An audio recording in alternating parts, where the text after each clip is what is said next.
Oh, welcome back. Hi, Tamar. Hi, Lane. How are you? It's a good day. It's a good episode. Mm-hmm. I'm excited about episode 3.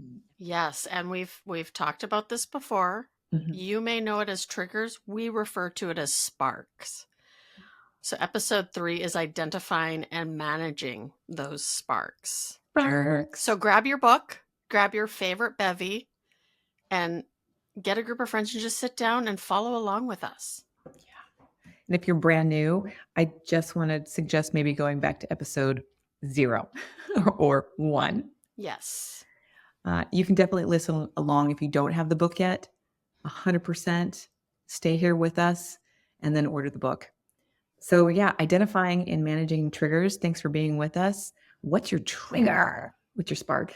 Well, I can tell you when I first got sober, there was a lot of them because I had developed this routine Mhm. that was very consistent. And so when I all of a sudden stopped doing it and I was faced with a situation or scenario that Mm. I'm used to drinking around, it really like I had this emotional hangover. Mhm. Mhm. I had to change things up because there were certain activities in my day that Mhm. would cause me to think about drinking because that was what I associated with drinking. Right. And for some people, again, depending on where you're at in your recovery, perhaps you're not even thinking about, like stopping. Maybe you're still drinking every day, and you're like, what does this have to do? Right? Like, maybe you're at the bar every day, or maybe you're pouring that glass of wine every night. The kids are exhausting. You're a teacher, and you're just like so done with your kids at school, and you come home and you want to drink because the day has been long, and exhaustion could be a trigger, Yeah. right? Kids can be a Even trigger. kids can be a trigger. The subway could be a trigger or a spark, Traffic. as I like to call it. Because if you were listening to episode 2, I just have that visual of a trigger of being a gun, and that's just like Ugh.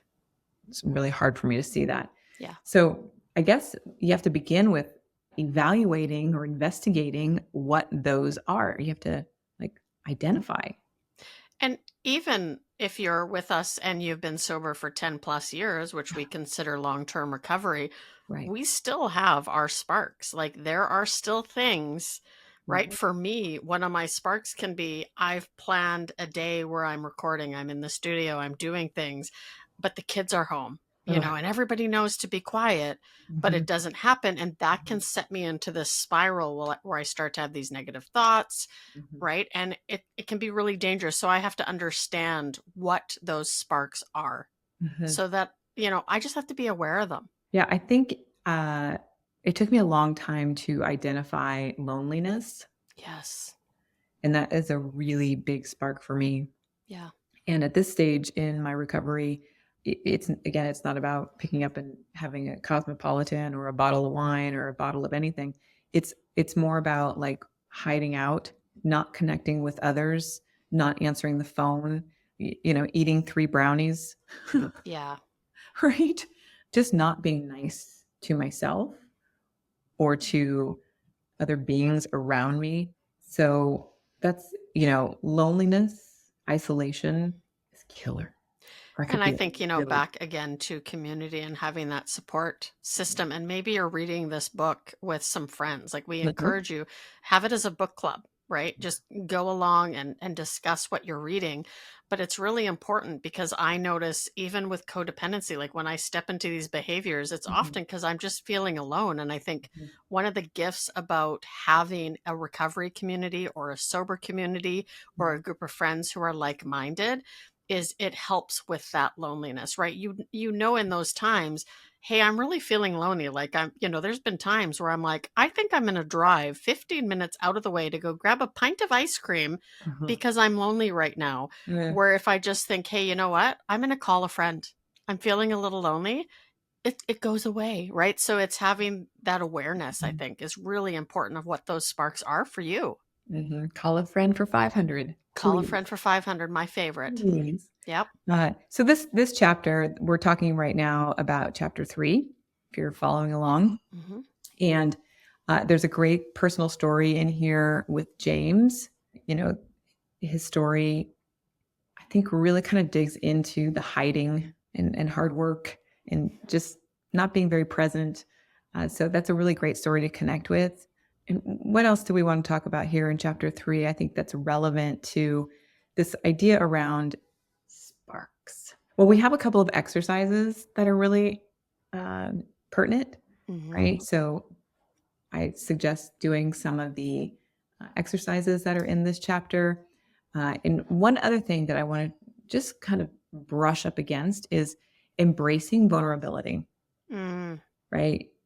Being able to say, I'm not feeling great right now, or going back to the lonely example, being able to say that to yourself and then being able to say it to somebody else, yeah.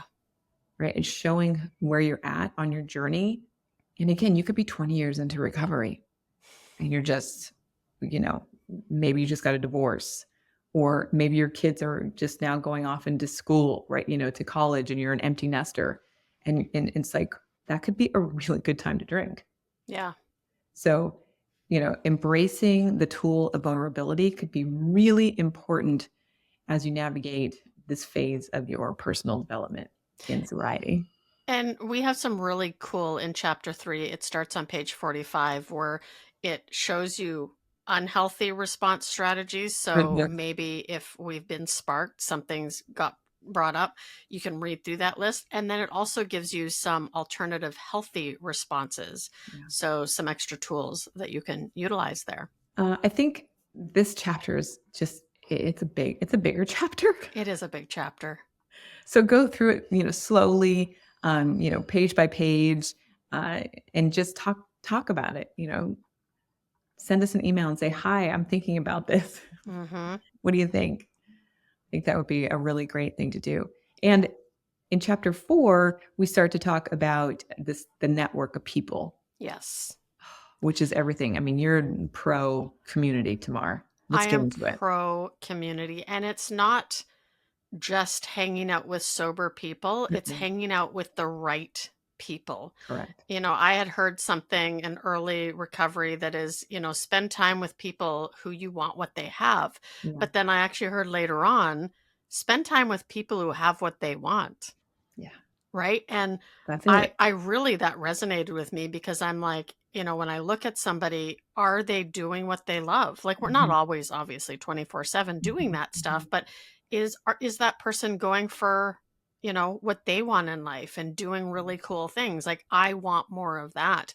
I remember, in terms of building a strong support network, that has helped me get to long-term sobriety along with everything else that I have built my foundation on. But, Mhm. I was called out.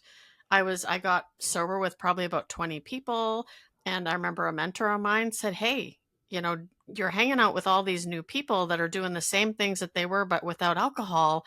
Is that going to benefit you?" And I'm thinking, well, I'm single, right? I'm newly sober. I'm having a great time. I was on that, what they call it in recovery, pink cloud. But she called us out. She wasn't afraid to say something that might hurt my feelings because Mhm. she knew it would save my life.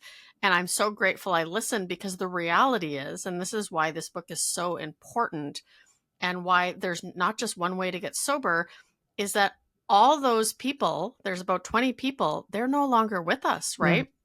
And there's 3 people that are still in my life today from that time.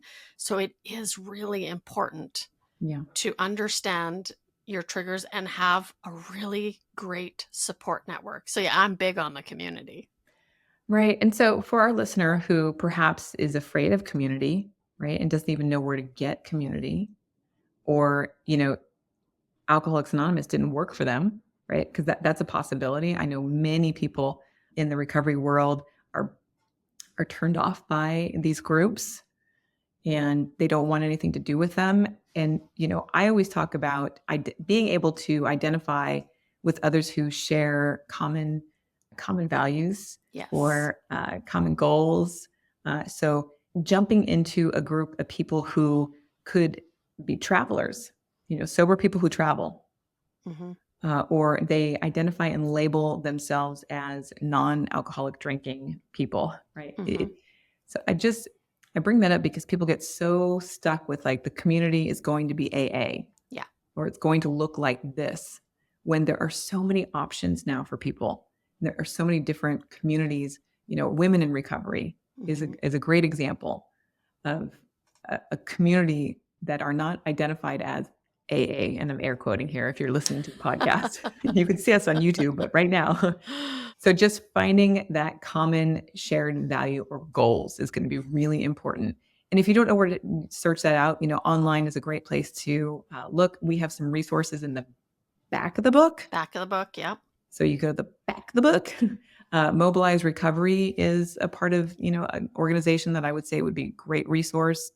The Sober Curator would be a great resource. Yeah.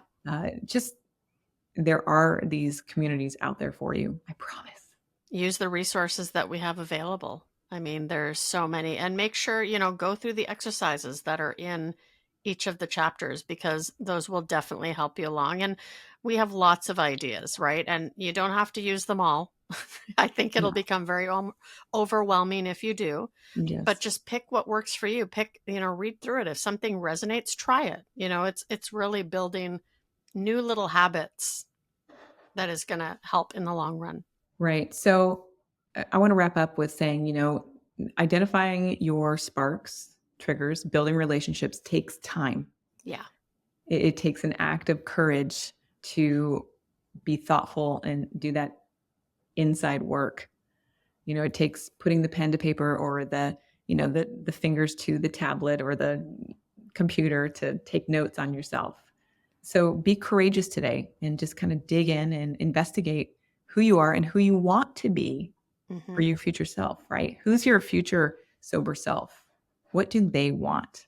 Exactly. That would be a cool exercise. So make sure you grab the book if you haven't gotten it. You can also download the free chapters. Who doesn't want free chapters? Yeah, over at wiley.com. And then you also, there are meditations that go with each of these sections. So you can head on over to the Mindful Life app, and that will be in the show notes. Anything else, Tamar? Do we forget anything?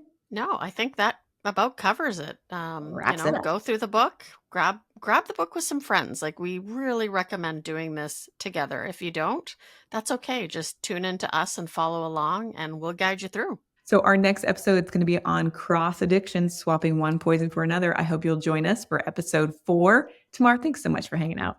It's been fun, Lane. We'll see you next time.